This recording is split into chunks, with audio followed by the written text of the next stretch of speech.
अस्सलाम वालेकुम साद भाई। हाँ, वालेकुम अस्सलाम सुल्तान। क्या हाल चाल है, कैसे हैं आप? ठीक हूँ मैं, अल्लाह का बड़ा करम है, खुश हूँ।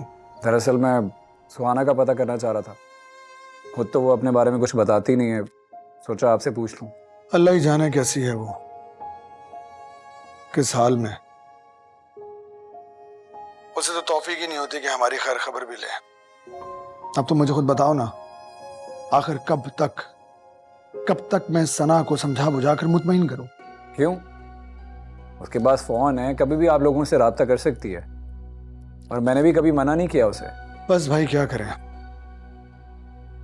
हम खुद ही उसकी तबीयत का पूछ लेते हैं। खैर छोड़ो इन बातों को, ये बताओ तुम्हारी जॉब लग गई है, परमानेंट हुई कि नहीं हुई? कोई अपडेट ही नहीं दी। आई एम सॉरी साद भाई, उसे बताना चाहिए था। जॉब का तो उसने बताया था, लेकिन ये थोड़ी बताया था उसने कि पक्की लग गई। बताना चाहिए था ना उसको। ये फिर उसकी कोताही है, बताना चाहिए था उसे। सुल्तान, ये सब कुछ तो तुम मुझे कह रहे हो ना, तुम जानते हो अपनी भाभी को। अब मुझे समझाओ, समझाओ मुझे, आखिर मैं कैसे उसे कायल करूंगा, कैसे? साद भाई, मैं क्या कह सकता हूँ, आप बेहतर जानते हैं। मैं समझ गया, लगता है तुम सबके दिलों में अभी तक नुमान के साथ सना का रवैया अटका हुआ। देखो भाई, वो महज एक इत्तेफाक था और कुछ नहीं। निकाल दो उस बात को अपने जहनों से। नहीं साद भाई, ऐसी कोई बात नहीं है, लेकिन सच बात तो ये है कि नुमान अब सुहाना का सिर्फ कज़न नहीं है, उसका देवर भी है। और आप लोगों को अपनी बहन के ससुराली रिश्तों को अहमियत देनी चाहिए। जबरदस्ती की अहमियत? सुल्तान, हासिल कर लेने से कोई अहम नहीं हो जाता।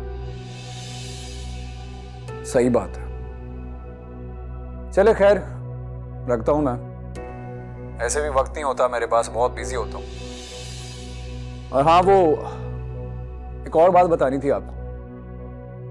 ऐसा ना हो कि बाद में आप शिकवा करते फिरें। नुमान बहुत जल्द मेरे पास ऑस्ट्रेलिया आ रहा है। कहीं आपकी उम्मीदों को ठेस ना पहुंचे कि पहले मैं सुहाना को बुलाता हूं। बीवी है वो तुम्हारी सुल्तान, अभी तो तुम्हारी मर्जी है ना कि उसे अपने पास बुलाओ या फिर अपनी मां बहनों की खिदमत के लिए छोड़ दो। ये तो तुम पर है, मैं भला इसमें क्या कह सकता हूं।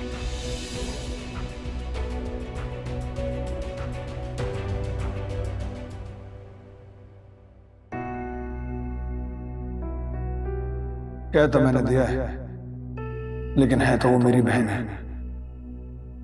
मैं उसका बुरा तो कभी नहीं चाह सकता। वो तो अपना घर बसा रही है वहां, और ये बाहर जाकर भी वही सोच। ये लोग कभी नहीं बदलेंगे।